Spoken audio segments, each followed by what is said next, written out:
Hello baby. अझै केटासँग बोल्न रोक, तेरा बाबालाई नभन। बाबा बाबा, हाम्रो बहिनी त तँ झ्यार्रेसँग बोलिसे। पक मैले त्यसलाई जानेछु। सुन मङ्गिएको बेला छोरीको बिहा अब दाइजो बिनै गर्ने। तिम्रो दाइले केटासँग बोल्छ भनेर भनेको थियो, यो कुरो साँचो हो? होइन बाबा, दाइले सबै झुट बोलेको हो। ए उमे, यहाँ आइज त। के भयो? त्यसो कुरा लाउँछस्? आखिरीमा बाउलाई ढाँटेरै छोडिसेन। Hello baby. हजुर बेबी, मलाई दाइले कुट्यो, लिन आउने भए आऊ, नत्र म मर्दिन्छु। म लिन आउँछु तर मोर्छु चाहिँ नभन। ल ल नआत्या, घरबाट निक्ल्यो। बाबा बाबा, बहिनी त पहिला गई। ओहो, जे सोचेको त्यही भएछ। छोरी घरमा केही सल्लै नगरिकन भागी, बाउ यहाँ रमाएर बसे। मलाई त्यति पनि थाहा छैन। सुन कति महँगो छ, मागेर लिएर गएको भए दाइजो दिन पर्छ।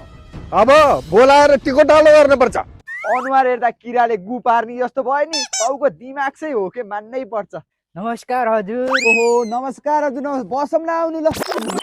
होइन, मान्छे मात्र देख्छु त, दाइजो खोइ त। अर्काको छोरी भगाएर लाने तिमीहरू अझ दाइजो माग्न शरम लाग्दैन? माग्न आउँछु भन्दा भन्दा छोरीलाई पिट्ने।